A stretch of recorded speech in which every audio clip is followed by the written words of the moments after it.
قیامت کی نشانیوں سے ایک نشانی ہے کہ حیا لوگوں کے دلوں میں سے چلی جائے گی، لوگ بے حیا ہو جائیں گے۔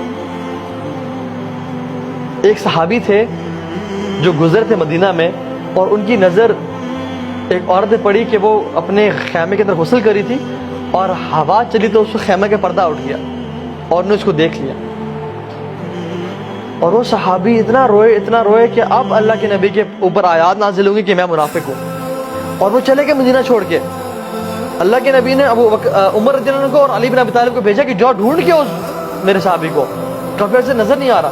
تو انہوں نے مدینہ میں ڈھونڈا، نہیں ملے، مدینہ کے باہر گئے تو لوگوں سے پوچھا جو بکریاں چڑھاتے تھے کہ ہاں ایک نوجوان شخص ہے جو سارا دن اوپر پہاڑیوں میں ہوتا ہے، رو رہا ہوتا ہے، اور واپس آتا ہے، بس ہم کچھ اسے دودھ دیتے ہیں پھر وہ چلا جاتا ہے، اور سارا دن رو رہا ہوتا ہے۔ تو ان کے پاس آئے، جب اسے گئے تو وہی صحابی تھے، اور پکڑا اٹھایا، اور کہا کہ اللہ کے نبی کے وہ روئے کہ مجھے نہ لے جاؤ، میرے پہ منافقت کی آیات نازل ہو جائیں گے کہ یہ شخص اس نے عورت کو دیکھ لیا، حالانکہ اللہ کے نبی کا دور ہے، میں صحابی ہوں۔ اور وہ اللہ کے نبی کے پاس گئے، اور رو کے وہ اتنے ویک ہو چکے تھے کہ وہ موت کے قریب تھے، حتیٰ کہ وہ بستر مرگ پہ تھے۔ تو اللہ کے نبی پوچھا تم کیا محسوس کرتے ہو؟ میں نے کہا یا رسول اللہ مجھے اپنے گناہوں پہ ندامت بھی ہے، لیکن مجھے اللہ سے امید بھی ہے۔ تو اللہ کے نبی نے کہا کہ انشاءاللہ تمہیں اللہ تعالیٰ تمہاری امید کے مطابق تمہارا اچھا معاملہ کرے گا۔ اب یہ صحابی سبحان اللہ ایک دفعہ نظر بد پڑی عورت پہ اور ساری زندگی روتے رہے۔ اور کتنی دفعہ ہوتا ہے ہم سے گناہ ہوتے ہیں آنکھوں کے، ہم سے کتنے گناہ ہو جاتے ہیں، اور ہمیں ہمارے پیسے جیسے مکھی بیٹھی اور ہم نے اڑا دی۔ صحابہ کہتے ہیں کہ جن گناہوں کو ہم اپنے پر پہاڑ کے برابر سمجھتے تھے، وہ تم لوگ ایسے سمجھتے ہو جیسے مکھی بیٹھی ہے اور تم نے اڑا دی، اتنی سی تمہیں بودر ہوتی ہے۔ اور ہم ان کو لگتا تھا کہ ہمارے پر پہاڑ ہے کہ وہ کبھی گر جائے گا، سبحان اللہ۔ اور ہم اتنے ڈیسینسٹائز ہو گئے ہیں برے دیکھنے پہ کہ اب تو پتہ ہی نہیں چلتا۔ جیسے انسان واش روم میں انٹر ہوتا ہے نا تو اسے بدبو محسوس ہوتی ہے، 10 منٹ 15 منٹ بیٹھے رہے نا پھر اسے بو آنا ختم ہو جاتی ہے، وہ ڈیسینسٹائز ہو جاتا ہے۔ اسی طرح سے اللہ بچائے اس اسپریچول سٹیٹ سے کہ جب ہم ڈیسینسٹائز ہو جائے گناہوں سے، کہ ہم گناہ کر رہے ہیں اور ہمیں پتہ بھی نہ چلے کہ ہم گناہ کر رہے ہیں، اور گناہ کرتے جائیں اور توبہ کے دروازے ہی ہم اپنے لیے بند کر لیں۔ اللہ کے نبی فرمایا السلام علیکم اذا لم تستحی فاصنع ما شئت، کہ جب تمہارے اندر سے حیا نکل جائے نا پھر تم جو مرضی چاہے کرو۔ حیا جو ہے نا اٹس اے پارٹ آف ایمان۔ جب حیا انسان سے نکل جائے نا، جب وہ کسی عورت کو ایسا آبجیکٹ دیکھ رہا ہے، جب بھی کوئی عورت گزری ہے اس کی نظریں جھکی نہیں رہی اور حیا چلے گی، پھر کوئی لمٹ نہیں ہے، پھر وہ بہتا چلا جاتا ہے حتیٰ کہ وہ انسان دین سے متنفر ہو جاتا ہے، دین کو چھوڑ دیتا ہے، وہ نہ اس کو نمازوں میں مزہ، نہ اس کو دعاؤں میں مزہ آتا ہے، اور حتیٰ کہ وہ انسان شیطان اتنا گمراہ کرتا ہے کہ وہ کہتا ہے کہ اب تو لگتا ہے رب سنتا ہی نہیں ہے میری بات، اور جب رب سنتا ہی نہیں تو پھر رب ہے ہی نہیں، اور وہ کفر کی طرف چلا جاتا ہے۔ اور شروع کہاں سے ہوئی تھی؟ اس کی طرف سے۔ ہم انشاءاللہ سولوشن بات کر لیتے ہیں۔ میں نے کچھ سب سے ویسے اسٹیٹسٹکس شیئر کرنے تھے کہ آج کل دنیا میں 56 ملین ایبورشنز ہو رہے ہیں، 56 ملین ایبورشنز ایوری ایئر۔ یہ آپ دیکھیں حالات، اور یہ کس سال کے بچے، 14 سال کی لڑکی سے لے کے 44 ایئرس کی عورت کے، اور 14 سے 19 سال کی لڑکیوں کے زیادہ ہو رہے ہیں ایبورشنز۔ یہ حالات ہیں دنیا میں، جو یہ کہتے ہیں بڑی ماڈرن سوسائٹی ہے۔ اور ایبورشن کا مطلب پتہ کیا ہے؟ ایک بچہ زندہ، اس کا قتل، وہ زندہ ہے اور اس کو موت کے منہ میں ڈال دیا جاتا ہے۔ اور یہ سوسائٹی بڑی پڑھی لکھی سوسائٹی ہے جس نے جس کے ریزلٹس یہ ہیں۔ 34 ملین HIV پیشنٹس ہیں، 34 ملین، اینڈ 90% آر چلڈرن۔ 90% وہ جو کہ HIV کے تھرو پیدا ہوئے، جن کے پیرنٹس کو HIV تھا۔ اور HIV کیسے ہوتا ہے؟ having multiple sexual relations، یا ایسی جگہ پہ سیکشل انٹرکورس کرنا جہاں پہ اسلام نے بالکل اس کو حرام قرار دیا۔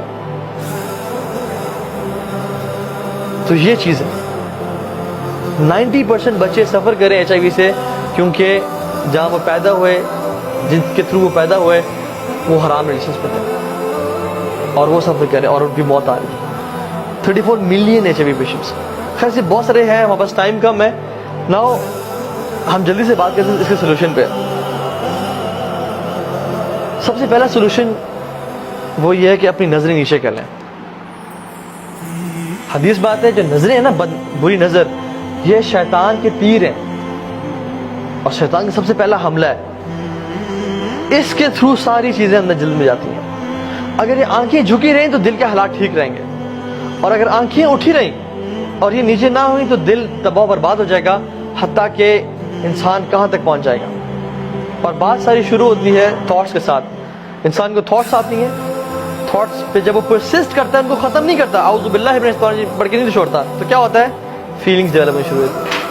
और जब फीलिंग्स को इंसान खत्म नहीं करता, रोकता नहीं है, तो क्या होता है, एक्शन करता है वो। और जब वो एक्शंस करता रहता है, हत्ता कि उसको रोकता नहीं है, तो वो उसकी सेकंड नेचर और बिहेवियर बन जाता है। ये एक साइकिल है जिसको हम करते हैं। अगर हम थॉट्स से ही रुक जाएं, जो शैतान ने वसवसा दिया कि उस शख्स को, उस औरत को देखो, ये वो जो औरत है कितनी, वो आई थिंक तुम्हारे बारे में इंटरेस्टेड है, और it's she is an easy prey for you, या तो उसके बारे में ऐसा कि उसको टेक्स्ट करो। यहीं से अगर इंसान नहीं रुकेगा तो क्या हो जाएगा, हत्ता कि वो एक ऐसी बुरी आदत में डल जाएगा कि जहाँ पे उससे निकलना बहुत मुश्किल हो जाएगा, वो फंस जाएगा। तो सबसे पहले शुरू कहाँ से होती है, आंखों से, नजर नीचे। अल्लाह के नबी ने फरमाया कि जो शख्स अपनी निगाहें नीचे कर लेता है अल्लाह के तकवे से, तो अल्लाह ताला उसका उस टाइम एक हूर से निकाह करते हैं, जन्नत की हूर से अल्लाह ताला उसी टाइम उसका निकाह करते हैं। And this is authentic narration. उसी टाइम अल्लाह ताला उसका एक हूर से, और हूर सुभान अल्लाह, no comparison at all with the women of this world. Imagine जब भी आपको नेक्स्ट टाइम दिल चले किसी देखने का, आप इस मोटिवेशन के साथ नजर नीचे कर लें कि इंशाल्लाह मेरा रब मेरा किसी औरत से निकाह करेगा, जन्नत की औरत से।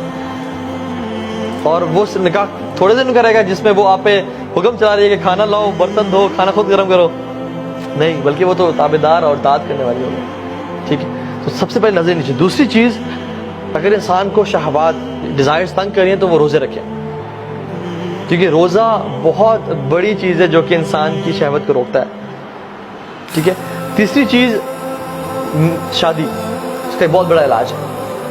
अगर इंसान को शहवत तंग कर रही है तो यू शुड गेट मैरिड, और अपनी ख्वाहिशात को उसके सही जगह पे इस्तेमाल करें। ठीक है।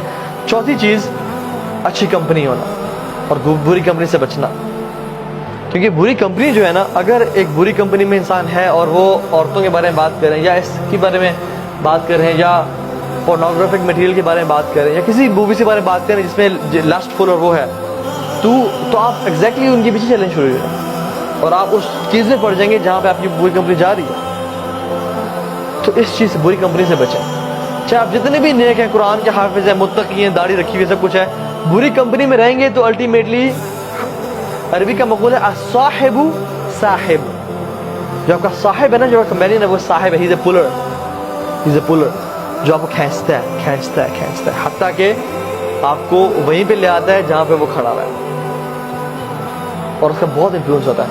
इब्न क़य्यिम जौज़ी रहमहुल्लाह कहते हैं कि बुरा दोस्त शाम से बदतर है, क्योंकि शाम तो इंसान को डंग मार के मौत के मुंह में डालता है। बुरा दोस्त जो है ना, वो अगर आप उसके साथ रहें, वो आपको गुनाहों में इन्वॉल्व करके आपको मौत के मुंह में नहीं, कब्र में नहीं, बल्कि जहन्नम में डाल देता है। और फिर इब्न क़य्यिम कहते हैं कि बुरा दोस्त शैतान से ही बदतर है, क्योंकि शैतान तो आपको आता है और कान में वसवसे करता है, ये काम करो, फला काम करो। बुरा दोस्त तो आता है, आपको उठाता है, आपको ले जाता है गुनाह की जगह पे, आपसे गुनाह करवाता है, और फिर आपको 100 बहाने देता है कि अपने माँ बाप को क्या बताना है। तो आपको जो है ना, अल्लाह ताला से दूर कर रहा है। शैतान तो आपको सिर्फ वसवसे दे रहा है, लेकिन बुरा दोस्त आपको उठा के ले जाता है, आपको फाइनेंस भी करता है, आपको गाड़ी पे उठा के ले गया, गुनाह करवाया, फिर वापस आके छोड़ दिया उसने, और फिर मशवरे दे के क्या करना है। तो ये चीज़ है, बुरी कंपनी से बचें। हाँ।